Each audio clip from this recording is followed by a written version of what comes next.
Hello दोस्तों, स्वागत है आप सभी का आपके अपने ही एजुकेशनल चैनल में। तो आज हम लोग इस वीडियो में प्रश्नावली 4.2 को हल करने वाले हैं। देखिए, इसमें कह रहा है कि बिना प्रसरण किए और सारणिकों के गुणधर्मों का प्रयोग करके निम्नलिखित प्रश्न 1 से 5 तक को सिद्ध कीजिए। तो इसे हल करने के लिए आपको गुणधर्म तो आना ही चाहिए। अगर आप थोड़ा बहुत भी गुणधर्म जानते हैं तो इसे सोल्व कर लीजिएगा। तो सबसे पहले हम इस वीडियो में आपको गुणधर्म ही बताएंगे। तो चलिए 5 मिनट इसका गुणधर्म के गुणधर्म प्रॉपर्टी ऑफ डिटरमिनेंट्स। तो देखिए, पहला गुणधर्म कहता है कि किसी सारणी का मान इसकी पंक्तियों और स्तंभों के परस्पर परिवर्तित करने पर अपरिवर्तित रहता है।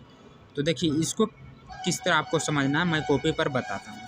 जैसे मान लीजिए कोई एग्जाम्पल डेल्टा बराबर दिया हुआ है 2, 3, 5, 1। अब इसका हम सारणिक निकालेंगे जिस तरह हम प्रश्नावली 4.1 में निकालते थे। तिरिया गुना करके बीच में माइनस, तो हो जाएगा 2 - 5 या 15। तो यहाँ पर कितना आ जाएगा -13। तो बोल रहा है कि अगर इसका हम इसकी पंक्तियों और स्तंभों के परस्पर परिवर्तित करने पे अपरिवर्तित रहता है, यानी हम इसके पंक्ति एवं स्तंभों को बदल देते हैं तो इसका मान में कोई परिवर्तन नहीं होता, यानी अपरिवर्तित रहता है। तो देखिए, मैं इसको बदल के देखता हूँ। तो ये डेल्टा है, इसका डेल्टा डैश निकाल देता हूँ। तो ये हो जाएगा R1 से C1 में और C1 से R1 में। तो ये हो जाएगा 2, 3 और यहाँ 5 1। फिर से आप इसका सारणिक निकालते हैं तो यहाँ पर क्या हो जाएगा 2 माइनस, यहाँ पर देखिए थोड़ा चेंज हो गया। यहाँ 2 3 था लेकिन यहाँ पर 2 5 हो गया, लेकिन आंसर उतना ही आएगा। 2 × 1 हो गया, फिर -5 या 15। तो यहाँ भी -13 ही आता है, यानी दोनों सेम है। तो बोल रहा है कि अपरिवर्तित रहता है, यानी कोई परिवर्तित नहीं होता। तो यह हुआ गुणधर्म नंबर पहला। गुणधर्म नंबर दूसरा कह रहा है कि यदि एक सारणी की कोई दो पंक्तियाँ या स्तंभों को परस्पर परिवर्तित कर दिया जाता है तब सारणी का चिन्ह परिवर्तित हो जाता है। इसके कहने का मतलब है कि अगर हम इसके रो को, जैसे ये R1 हुआ, ये R2 हो गया और ये R3 हो गया, तो आप ये बोल रहा है कि अगर हम R3 को R2 के जगह पर और R2 को R3 की जगह पर कर देते हैं तो इसमें माइनस का चिन्ह लग जाएगा। जैसे देखिए, यहाँ पर आपको क्या करना, R2 को परिवर्तित कर देते हैं R3 में, तो इधर क्या हो जाएगा, यहाँ पर लिखा जाएगा A1 A2 A3 और ये हो जाएगा R3 R2 की जगह पर।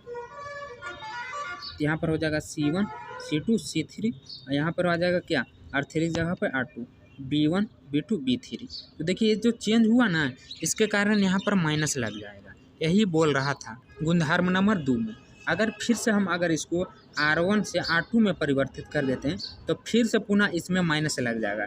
एक तो ये माइनस है और फिर से परिवर्तित कर देते हैं तो उसमें फिर एक माइनस आ जाएगा, तो ये माइनस माइनस मिलकर प्लस हो जाएगा। तो उसे हम आसानी से फिर आगे सोल्व कर लेंगे। अब गुणधर्म नंबर तीसरा देखते हैं। बोल रहा है यदि एक सारणी की कोई दो पंक्तियाँ अथवा स्तंभ समान है या सभी संगत अवयव समान है तो सारणी का मान 0 होता है। इसके कहने का मतलब है कि किसी अगर सारणी में दो स्तंभ या दो पंक्ति या रो समान हो तो उसका मान 0 होगा। जैसे इसमें देखना है आपको, देखिए 3 2 3, यहाँ पर भी 3 2 3, ये हो गया R1, ये हो गया R3। तो इसमें क्या है कि R1 और R3 दोनों सेम है, तो यहाँ पर हम लिख सकते हैं डेल्टा बराबर डायरेक्ट 0। अगर आपको विश्वास नहीं होता है तो इसको प्रसरण करके देखिए, जब इसका आप प्रसरण कीजिएगा तो 0 आ जाएगा। तो इतना प्रसरण करने से अच्छा है कि आप यहाँ पर डायरेक्ट गुणधर्म ही याद रखें कि अगर दो रो या कॉलम समान आ जाता है तो उसका मान डायरेक्ट 0 होता है। तो आपको गुणधर्म के अनुसार ही आगे के क्वेश्चनों को सोल्व करना है, इसलिए आपको गुणधर्म याद रखना है। अगला गुणधर्म देखिए, चौथा नंबर बोल रहा है कि यदि एक सारणी के किसी एक पंक्ति अथवा स्तंभ के प्रत्येक अवयव को एक अचर के से गुना करते हैं तो उनका मान भी के से गुणित हो जाता है। जैसे मान लीजिए डेल्टा बराबर इतना दिया हुआ है, इसमें के से गुना कर देते हैं। जैसे यहाँ पर देखिए के से गुना किया गया है कि नहीं, यहाँ C1 में K1 के B1 के C1, इसमें गुना कर दिया गया। फिर इसके बाद प्रसरण करने पे, नहीं तो आप गुना प्रसरण करके फिर इसमें से आप कॉमन ले सकते हैं, नहीं तो आप यहाँ पर गुना करके फिर निकाल भी सकते हैं के को। देखिए यहाँ पर दोनों को अलग कर दिया है, सिर्फ के को बाहर निकाला। तो आप इतना भी इसे लिख के इसका प्रसरण करके बना सकते हैं। इसमें आगे कुछ और गुणधर्म है दोस्तों, लेकिन सबसे महत्वपूर्ण और उपयोगी गुणधर्म नंबर तीसरा है। इसमें आपको बस इतना ही याद रखना है कि दो पंक्तियां अथवा स्तंभ समान हो जाए तो उसका मान 0 होता है, या नहीं तो किसी एक रो या कॉलम में सभी संख्या 0 हो जाए तो उसका मान 0 होता है। देखिए, सभी संगत अवयव समान हो, यानी किसी रो या कॉलम में एक पंक्ति या कॉलम में सभी संख्या जीरो हो तो उसका मान भी जीरो होता है। आपको इतना याद रखना है, क्योंकि ज़्यादा उपयोगी यही है। लगभग सभी क्वेश्चन इस पर ही बनते हैं। तो देखिए अगला गुणधर्म देखते हैं, जो कि है 5वां नंबर। यदि एक सारणी की एक पंक्ति या स्तंभ के कुछ या सभी अवयव दो या दो से अधिक पदों के योगफल के रूप में व्यक्त हो तो सारणी के दो या दो से अधिक सारणिकों के योगफल के रूप में व्यक्त किया जा सकता है। जैसे मान लीजिए, देखिए आपको कोई सारणी इस तरह दिया हुआ रहेगा, क्वेश्चन में भी इस तरह के है।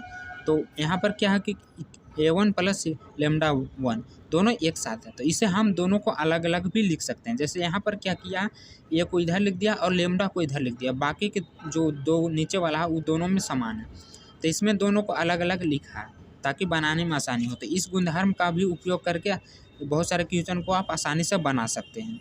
तो चलिए अब क्वेश्चन को बनाते हैं दोस्तों गुणधर्मों का प्रयोग करके। अभी हमने गुणधर्म पढ़ लिया है, अब आपको पता होगा। तो यहाँ पर जो पहला नंबर क्वेश्चन हमारा दिया हुआ है, इसमें गुणधर्म का प्रयोग करके इसे हल करना, प्रसरण नहीं करना, इसका गुणधर्म लगाना। तो गुणधर्म नंबर 3 मैंने बताया था कि सबसे उपयोगी है दोस्तों, आपको उसे याद रखना है। उसमें क्या था कि किसी दो पंक्ति या और कॉलम या पंक्ति में संख्या समान हो तो उसका मान 0 होता। तो इसमें आपको दिख रहा है समान, इसमें XYZ है, ABC है और इसमें X प्लस A है, Y प्लस B है और Z प्लस C है। तो इसमें आपको क्या करना है कि क्या हम जोड़ घटाव करके दो पंक्ति या रो समान कर सकते हैं। तो इसमें क्या है, अगर हम देखिए ये हो गया हमारा C1, ये हो गया C2 और ये हो गया C3, ये है R1, ये R2, ये R3। तो अगर हम C1 प्लस C2 कर देते हैं तो देखिए X प्लस A आ जाएगा और यहाँ भी क्या है X प्लस A, यानी हमारा C1 और C3 बराबर हो जाएगा। तो गुणधर्म नंबर तीसरा से क्या हो जाएगा, इसका मान 0 आ जाएगा। तो मैं यहाँ पर पहले वही करके बताता हूँ। तो C1 में कर रहे हैं दोस्तों, C1 प्लस C2, तो क्या हो जाएगा, C1 हमारा X है और C2 A है, तो X प्लस A हो जाएगा, Y प्लस B हो जाएगा, फिर Z प्लस C हो जाएगा। फिर यहाँ पर जैसे हो वैसे ही लिख देना है। तो ये हो जाएगा X plus A, Y plus B और ये हो जाएगा Z प्लस C। तो देखिए यहाँ पर क्या है कि C1 और C3 दोनों सेम है, तो गुणधर्म नंबर तीसरा के अनुसार इसका मान क्या हो जाएगा, 0 हो जाएगा। तो यहाँ पर पहले आपको लिख देना है कि यहाँ C1 बराबर है C3 के, इसलिए डेल्टा का मान 0। ये आ गया RHS प्रूफ, 0 ही लाना था। या अगला क्वेश्चन इतना दिया हुआ, इसको भी क्या करना है, 0 लाना है। तो इसमें आपको ये देखना है दोस्तों कि क्या जोड़े घटाऊं कि 0 आ जाए गुणधर्म के प्रयोग से। तो यहाँ पर अगर हम ये है, यहाँ पर भी ये है, सभी को जोड़ देते हैं तो देखिए ये प्लस में है और ये माइनस में है, तो ये कट जाएगा। फिर यहाँ माइनस में और ये प्लस में है तो ये भी कट जाएगा, और यहाँ पर ये माइनस में है और ये प्लस में है तो ये भी कट जाएगा। तो मैंने क्या बताया था कि किसी रो या कॉलम में सभी अवयव अगर 0 आ जाते हैं तो उसका भी मान 0 हो जाता है। तो यहाँ पर हम वही करेंगे दोस्तों कि सभी में 0 लाएंगे, किसी रो या एक पंक्ति या कॉलम में। तो यहाँ हम कर रहे हैं किस में, R1 में करते हैं, नहीं तो C1 में करते हैं। ये हो गया हमारा R1, क्या हो गया, ये C1 हो जाएगा, ये हो जाएगा R1। तो हम C1 में करते हैं, C1 plus C2 plus C3। तो C1 में आपको लिखना है सभी को जोड़कर, ये हो जाएगा A माइनस B और फिर C2 प्लस C2, C2 क्या है B माइनस C, फिर plus C3, C minus A। इसी तरह अब हम आगे भी करेंगे, B minus C plus C minus A plus A minus B। फिर क्या हो जाएगा दोस्तों, यहाँ पर C minus A plus A minus B और फिर प्लस B माइनस C। बाकी को सभी को वैसे ही लिख देना जैसे है।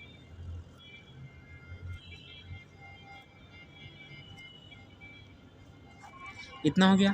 तो देखिए यहाँ पर क्या B से B कट सकता है क्योंकि माइनस प्लस है, यहाँ C से C कट सकता है और यहाँ A भी कट सकता है। सभी माइनस प्लस में थे इसलिए हम काट दिए। तो कटने के बाद यहाँ पर क्या बच जाएगा, सभी कट गया तो 0 बच जाएगा। यहाँ पर हम लिखेंगे 0 0 0, B minus C minus A minus B, C minus A minus B और B माइनस C।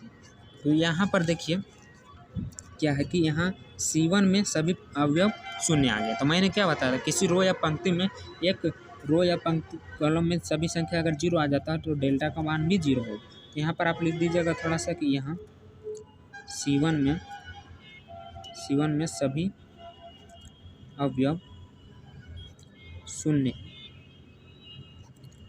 शून्य है, इसलिए डेल्टा बराबर 0, RHS प्रूव। अगला तीसरा नंबर इतना दिया हुआ, इसका भी क्या लाना, 0 लाना है। तो आप चाहें तो इसको प्रसारण करके 0 ला सकते हैं, लेकिन प्रसारण करने में आपको बहुत टाइम लग जाएगा इसको, क्योंकि बड़े बड़े अंक है। और लेकिन बोल भी रहा है गुणधर्म का प्रयोग करके इसे हल करने के लिए। तो देखिए इसमें क्या करना है आपको कि क्या जोड़े घटावें कि दो पंक्ति या रो समान आ जाए। तो इसमें अगर हम देखिए क्या करना है आपको हल में, यहाँ पर ये हो गया C1, ये C2 और ये C3।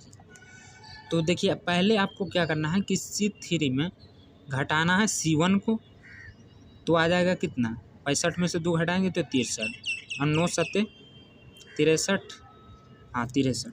तो देखिए यहाँ पर आपको करना है C2 में 9 गुने 2 तथा C3 में C3 माइनस C1, इतना करेंगे आप तो ये दो रो कॉलम जो है समान आ जाएगा।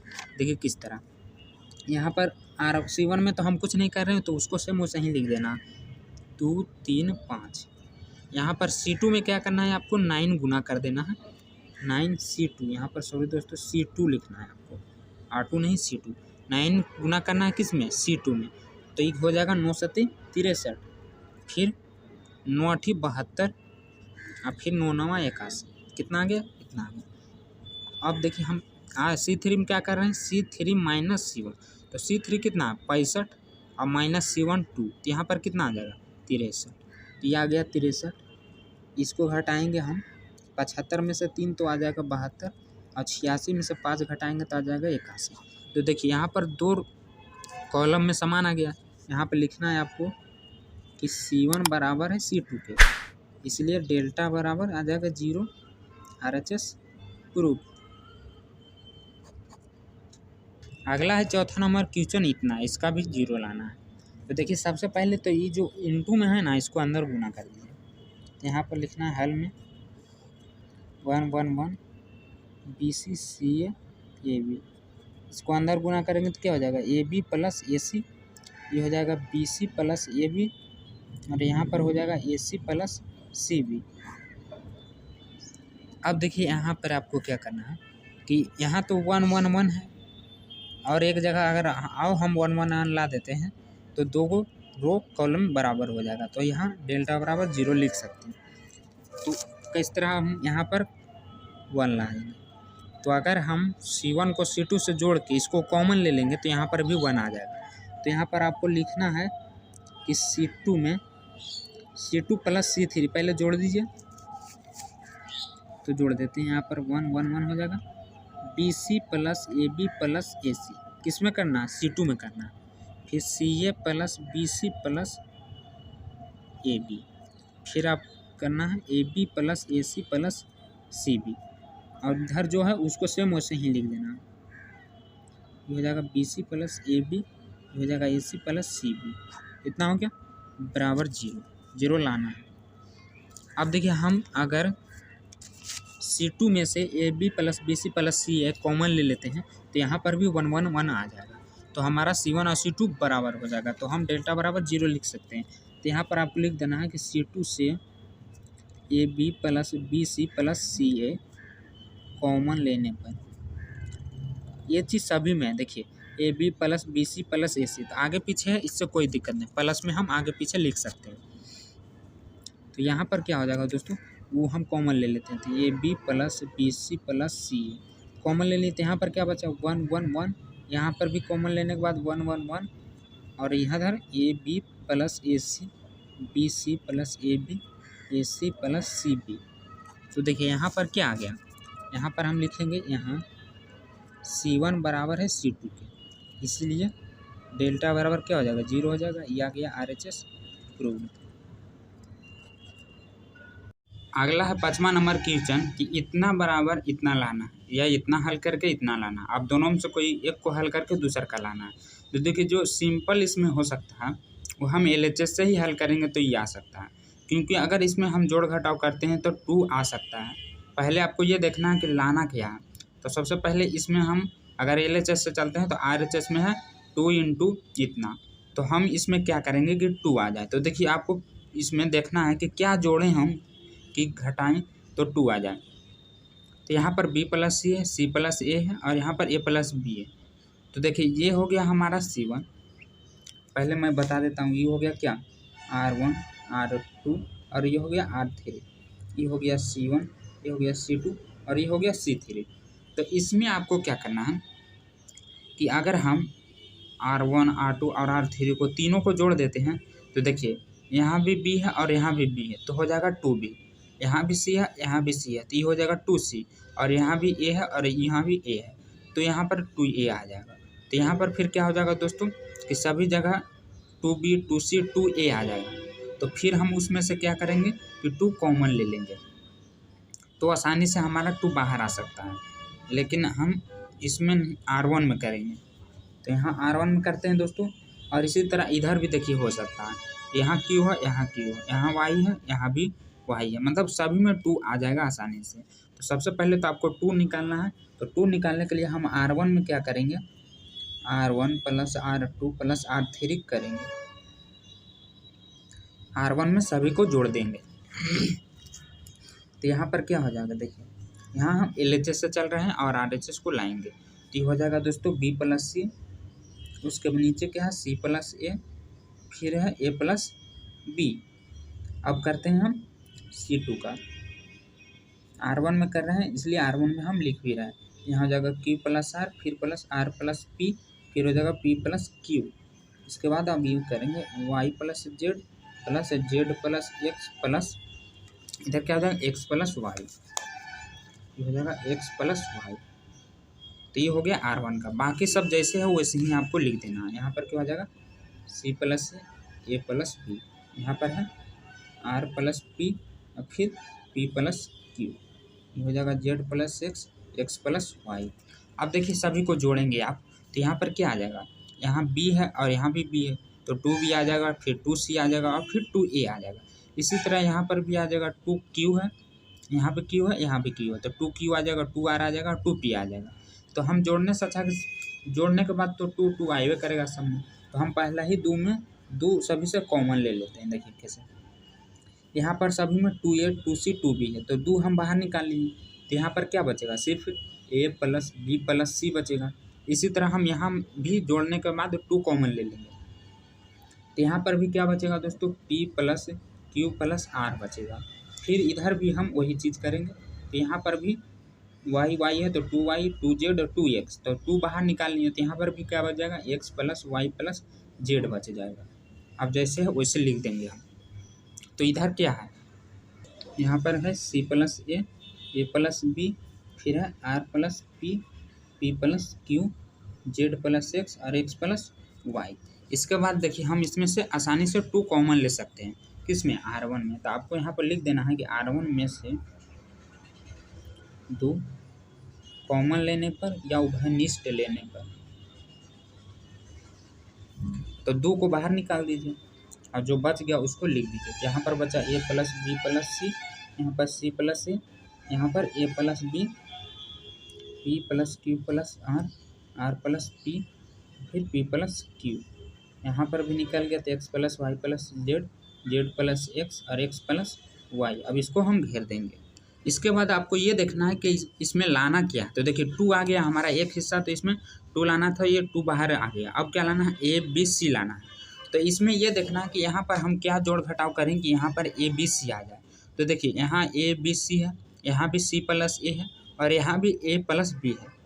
अगर हम इसमें इसको घटा देते हैं तो C से C कट जाएगा, एक A से A कट जाएगा और इधर B से B भी कट जाएगा, नहीं तो फिर तो सब कट जाएगा। लेकिन हमको लाना है ABCD है, तो पहले हम क्या करेंगे, इसको घटाएंगे, R2 को R1 से घटाएंगे और R3 को R1 से घटा देंगे ना, तो यहाँ पर B माइनस C बचेगा, फिर उसके साथ हम इसको जोड़ देंगे, तो यहाँ पर आसानी से A plus B plus C आ जाएगा। तो कैसे करना है आपको मैं यहाँ पर लिख के बताता हूँ। सबसे पहले आपको R2 में करना है क्या, R2 से R1 को घटा देना है, तथा फिर इसके बाद R3 से R1 को घटा देना। तो हमारा R2 का क्या है, C प्लस C है और यहाँ पर A plus B plus C है R1 में। तो यहाँ पर हमें घटाना क्या, R2 से R1 घटाना। तो R2 में दिया हुआ C प्लस ए। अब R1 में क्या है दोस्तों, A प्लस B प्लस सी। तो देखिए यहाँ पर माइनस घेरा में आ जाएगा A प्लस B प्लस सी, बाकी सब फिर इधर भी माइनस हो जाएगा क्योंकि माइनस इसमें गुना हो जाएगा। तो इधर देखिए कट जाएगा कुछ, जैसे यहाँ पर A से A कट जाएगा और इधर फिर C से C कट जाएगा। तो यहाँ पर क्या बचा, R2 में कर रहे हैं हम दोस्तों, यहाँ पर सिर्फ माइनस B बचा। तो यहाँ पर हम लिख देंगे, बाकी तो R1 में हम कुछ नहीं कर रहे हैं तो उसको सेम वैसे ही लिख देना, A प्लस B प्लस सी। यहाँ पर घटाने के बाद क्या बचा, देखिए मैं इधर घटाया हूँ तो माइनस B सिर्फ बचा। उसी तरह हम इसमें करेंगे। तो देखिए यहाँ पर भी A से A कट जाएगा और B से B कट जाएगा, तो यहाँ पर माइनस C बचेगा। अब इसमें भी आपको वही क्रिया करना है। तो R1 को आप वैसे ही लिख दीजिए P plus Q plus R, इधर भी लिख देते हैं X plus Y plus Z। तो यहाँ पर भी देखिए घटाइए, क्या R2 हमारा R प्लस P है और R1 ये, तो यहाँ पर भी R से R कट जाएगा और P से P कट जाएगा और इधर क्या बच गया, प्लस में Q, माइनस में Q बच जाएगा क्योंकि हम R2 में से घटा रहे हैं R1 को। तो यहाँ पर भी आ जाएगा माइनस Q। इसके बाद आपको करना है R3 माइनस R1। तो R3 हमारा कौन है, P प्लस Q है, तो इसमें भी P से P कट जाएगा और फिर Q से Q कट जाएगा, तो यहाँ पर भी माइनस R आ जाएगा। यहाँ पर लिख देंगे माइनस R। अब इसमें करते हैं, तो यहाँ पर भी सेम वही क्रिया करना है, R2 से R1 घटा देना। तो घटाने के बाद इसमें Z से Z कट जाएगा और इसमें X से X कट जाएगा, तो यहाँ पर भी क्या आ जाएगा, माइनस Y आ जाएगा। तो यहाँ पर हम लिख देंगे माइनस Y। इसके बाद R3 से R1 को घटाना, तो यहाँ पर क्या कटेगा, X से X कट जाएगा और Y से Y कट जाएगा, यहाँ पर माइनस Z बच जाएगा। तो हमें यहाँ लाना क्या था, A B C लाना था, जबकि सिर्फ इसमें दो चीज़ ही आया है, B और C। यहाँ पर A लाना है, तो A लाने के लिए इन दोनों को हटाना पड़ेगा, तभी तो A B C होगा और RHS में हमें लाना है। तो यहाँ पर अगर हम इसमें इन दोनों को जोड़ देते हैं, देखिए ये हो गया हमारा R1 और ये हो गया R2 R3। तो इन दोनों को जोड़ेंगे तो ये तो माइनस में है, तो B से B कट जाएगा और C से C कट जाएगा, तो यहाँ पर सिर्फ A बच जाएगा। तो फिर A B C आसानी से आ जाएगा। तो हम इसमें वही करेंगे दोस्तों, R1 में आपको करना है R1 plus R2 plus R3। तो इतना करेंगे तो क्या हो जाएगा, देखिए A plus B plus C है, A plus B plus C है, यह है R1। R2 में क्या है, माइनस B है, तो उसको जोड़िए, तो उसके आगे माइनस लगा हुआ तो माइनस हो जाएगा, फिर प्लस R3, तो माइनस है तो यहाँ पर भी माइनस हो जाएगा। तो ये माइनस हो गया, माइनस प्लस, ये माइनस ये प्लस, तो यहाँ पर सिर्फ क्या बचा, A बचा। तो ये आ जाएगा दोस्तों यहाँ पर A minus B minus C। इसी तरह यहाँ पर भी Q से Q कट जाएगा, R से R कट जाएगा, यहाँ पर सिर्फ P बचेगा। बाकी सब जैसे है वैसे ही लिख देना क्योंकि हम सिर्फ R1 में कर रहे हैं। यहाँ पर भी Y से Y Z से Z कट जाएगा, तो यहाँ पर X बच जाएगा माइनस Y और यहाँ पर माइनस Z बच जाएगा। तो इतना आ गया, लेकिन हमें RHS में लाना क्या था, A B C P Q R X Y Z, इतना आ गया है, इतना लाना ही था, लेकिन माइनस नहीं। एक बार मैं दिखा देता हूँ, देखिए इधर यहाँ पर क्या है, सिर्फ प्लस में सभी है, A B C P Q R X Y Z, इतना आ गया है हमारा, लेकिन इसमें माइनस है। तो हम माइनस क्या करेंगे, दोनों में से माइनस कॉमन ले लेते हैं। तो यहाँ पर आपको लिखना पड़ेगा कि R1 नहीं R2 में है, R2 तथा R3 से निगेटिव कॉमन लेने पर। तो देखिए गुना में जब दो को, जैसे मान लीजिए -2 को कॉमन ले रहे हैं इसमें, तो एगो ई माइनस हुआ और एगो ई माइनस हुआ, तो गुना में माइनस माइनस क्या हो जाता है, प्लस हो जाता है। तो यहाँ पर क्या आ जाएगा दोस्तों, +2 इंटू इतना हो जाएगा सभी प्लस में, तो हमारा RHS आ गया। तो यहाँ पर आपको लिखना है 2 इंटू, दोनों में से माइनस निगेटिव कॉमन ले लिए हैं दोस्तों, तो ये माइनस माइनस प्लस हो गया। तो यहाँ पर हम प्लस नहीं भी लिखेंगे तो काम चल जाएगा। A B C, यहाँ पर फिर क्या P Q R फिर X Y Z, तो यही लाना था हमें RHS में। ये आ गया हमारा RHS प्रूव। अब इसके बाद वाले क्वेश्चन में क्या कर रहा है, एक बार पढ़ लीजिए। सारणिकों के गुणधर्मों का प्रयोग करके प्रश्न 16 से 14 तक को सिद्ध कीजिए। देखिए इसमें भी क्या करना है, गुणधर्म का प्रयोग करके सिद्ध करना है। तो चलिए इसको भी सोल्व करके बताते हैं दोस्तों। 6ठा नंबर, तो देखिए इसको अगर आप R1 या C1 के अनुदिश प्रसारण भी कर देंगे ना तो 0 आ जाएगा, लेकिन कंडीशन क्या है कि गुणधर्म का प्रयोग करना है, तब इसका 0 लाना है। तो इसमें देखिए थोड़ा मुश्किल लग रहा है दोस्तों, लेकिन मैं ट्राई करता हूँ इसमें गुणधर्म लगाने का। तो अगर गुणधर्म से इसको बनाना है तो इसमें कुछ गुना करना पड़ेगा, तभी कट उठ के 0 आएगा। नहीं तो ऐसे आप देख लीजिए ये 0 है, इसमें क्या जोड़े घटाएं कि ये 0 आ जाए सभी, या सेम 2 लाइन में आ जाए। तो ऐसा कोई चांस नहीं बन रहा। तो इसमें आपको क्या करना है, कुछ दिमाग लगा के गुना करना है और फिर घटाना है। तो जैसे देखिए यहाँ माइनस है और यहाँ पर बी है, तो इसमें अगर हम भी गुना कर देते हैं और इसमें हम ये हो गया हमारा R1, ये R2 और ये R3, तो R2 में हम B अगर गुना कर देते हैं तो यहाँ पर क्या हो जाएगा AB, और R3 में अगर हम A गुना कर देते हैं तो यहाँ भी हो जाएगा AB, यहाँ भी आ गया AB, यहाँ भी आ गया AB, और दोनों को फिर हम जोड़ देंगे तो ये माइनस में है और ये प्लस में है, तो कट के क्या आ जाएगा, यहाँ पर भी 0 आ जाएगा। तो हम आसानी से इसमें हल कर सकते हैं। तो यहाँ पर आपको क्या करना है, हल में लिखना है कि R2 में B गुना करना है तथा R3 में A गुना करना है। तो देखिए हमारा R2 ये है और R3 ये है, तो सभी में हम गुना कर लेते हैं। तो यहाँ पर R1 में कुछ नहीं कर रहे हैं दोस्तों, तो उसको सेम वैसे ही लिख देना है। इसके बाद R2 में हम B गुना कर रहे हैं, तो R2 में क्या हो जाएगा, माइनस AB, फिर यहाँ पर 0 है तो 0 ही हो जाएगा, लेकिन माइनस C है तो यहाँ पर हो जाएगा माइनस CB। फिर हम R3 में कर रहे हैं तथा R3 में R3 गुना करना है, तो यहाँ R3 में क्या है, B है और ये गुना कर रहे हैं, तो यहाँ पर भी AB हो जाएगा, यहाँ C है तो ये C हो जाएगा, और यहाँ 0 है तो 0 ही रह जाएगा। अब देखिए हम क्या करेंगे, अगर इन दोनों को जोड़ देते हैं R2 में हम क्या करेंगे, R2 प्लस R3 करने पर, तो यहाँ पर माइनस AB और फिर ये R2 हो गया R3 प्लस AB, तो ये कट जाएगा, तो यहाँ पर भी क्या आएगा, 0 आ जाएगा। तो यहाँ पर हम लिखेंगे 0 A माइनस B, ये दोनों को जोड़ें तो यहाँ पर भी 0 आया, R2 में कर रहे हैं दोस्तों। अब फिर देखिए इसको जोड़ेंगे तो ये 0 AC, तो यहाँ पर क्या आ जाएगा, AC आ जाएगा क्योंकि जोड़ रहे हैं। इसको फिर जोड़ेंगे माइनस CB में 0 जोड़ेंगे तो इतना ही आ जाएगा। फिर R3 में तो कुछ नहीं कर रहे हैं तो उसको सेम वैसे ही लिख देंगे। अब इतना आ गया। अब इसके बाद देखिए इसमें 2 0 है। अब आप चाहें तो प्रसरण कर सकते हैं क्योंकि गुणधर्म मैंने लगा दिया है कुछ, तो यहाँ पर अगर हम इसके अनुदिश प्रसरण कर देते हैं तो क्या आ जाएगा, इसको झाँकिए और इसको झाँकिए, क्योंकि 0 का करने से कोई फ़ायदा नहीं, 0 का करेंगे तो 0 ही आएगा। तो यहाँ पर आपको एक बार लिख देना है कि C1 के अनुदिश प्रसरण करने पर।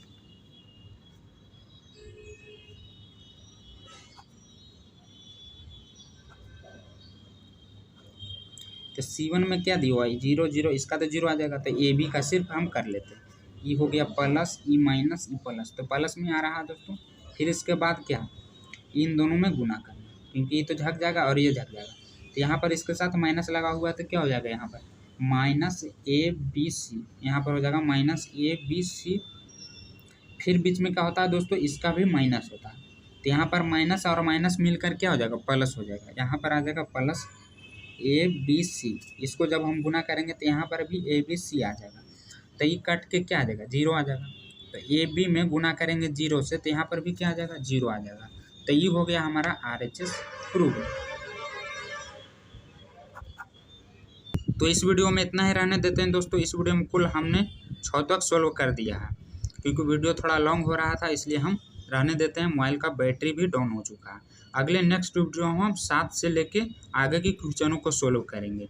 तो अगर आपको हमारा वीडियो सोल्यूशन समझ में आता है तो वीडियो को लाइक करें, चैनल को सब्सक्राइब करें और अपने कमज़ोर दोस्तों भी शेयर करें ताकि उनको भी पता चले और विस्तार में समझ में आए।